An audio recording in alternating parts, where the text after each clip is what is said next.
Good start to the season for the Swans, obviously, but first loss and now a few injuries all coming in the same sort of batch is going to test you guys, isn't it?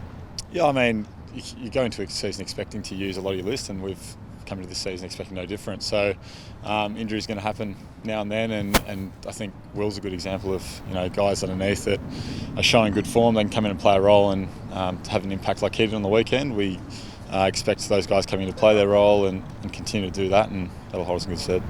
Who are you excited to see come in and help fill some of those gaps now in the team?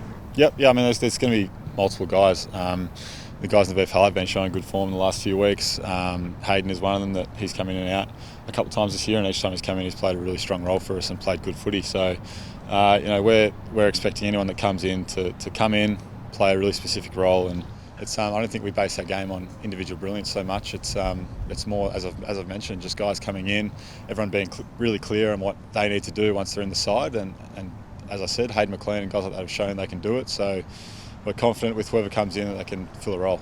Expecting Hayden McLean to have some time in the ruck time if he's missing?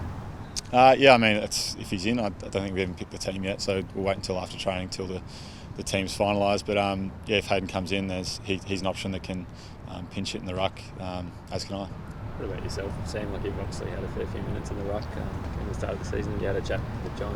Will your role change in that regard? Will you be spending a bit more time forward?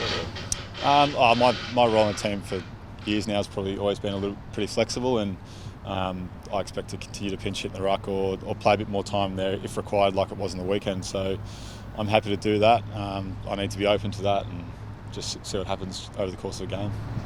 You spent a lot of time in the ruck after Tom was subbed out in the final quarter on Saturday.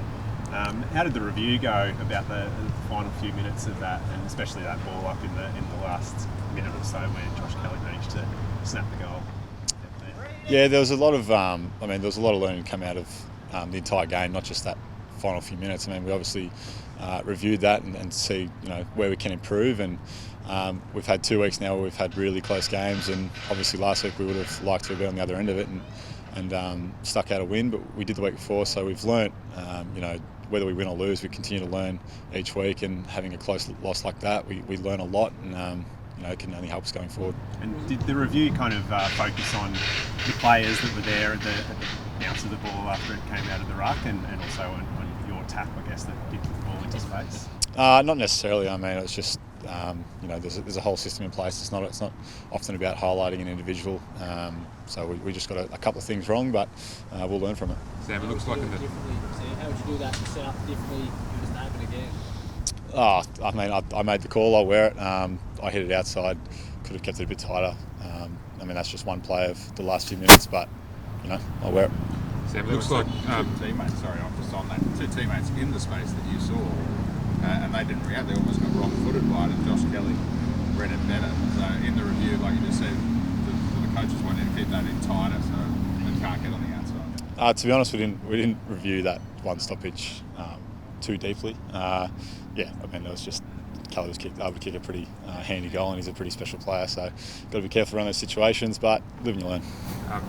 Over the last couple of weeks in particular, Sam, it looks like teams have looked at what you guys did in the first few weeks of the season and have tried to stop it, tried to force you out wide and long and less through the corridor. That was a challenge that was always going to come, obviously, in terms of them trying to combat your style of play. So how do you overcome that? Yeah, I mean, teams are going to, the more they see of you, and we're a bit of an unknown coming into this season with a lot of young players, but we need to find ways around that, and the way we move the ball. At times, we've been a bit too slow and a bit too kick mark focused, so we need to find alternate avenues, and it can't just be one style. We need to try different things. What's the equation there? Like, do you just need to take more risks, or in terms of like a kick that looks dangerous, but you just got to back yourself because that's the way that you guys want to play? Like, can you talk us through those sort of decisions? Sometimes it can be. I mean, every game's different. Every minute's different. So you sort of got to play what's in front of you and back our system that we've worked on all pre-season. And that if we continue to do that and everyone's on the same page, then it'll hold us in good stead and put us a good way towards winning. John made the point after the game that there were some good lessons for some of the young guys in that loss. What have you seen from this week? I suppose some of them it's their first, the first loss of their AFL career. Yeah, well, I mean, the last 2 weeks in particular, having one close win and then one close loss, there's been some really good learnings. I mean, it's things don't always go your way, but it's when a couple of mistakes or things you don't quite get right, when they sort of add up on top of each other, when there's 1, 2, 3 things, you can't really afford that in AFL footy. You can probably afford to get 1 wrong, maybe 2, but by the 3rd you need to clean it up. So we've looked at the bigger picture of how we get those things right, and we've looked to improve it going forward. As a senior player, how do you sort of give messages across to those players? Obviously, these are the mistakes that happened this week, but how do you instill in them that this is how we prevent it from moving forward? Yeah, I mean, it takes senior guys out there at the time. Obviously, with new rules, with runners being restricted, not being able to go out until goals are kicked, there's a bit more onus on the players. So it does fall on the leaders a little bit, to make those calls out there and make a decision, and everyone to back that in. And we've got some young guys, so some things are going to go wrong sometimes, but as long as majority of guys, and that's why we review it. So we're clear that going forward, if we're put in that situation again, that everyone's very clear on what we need to do.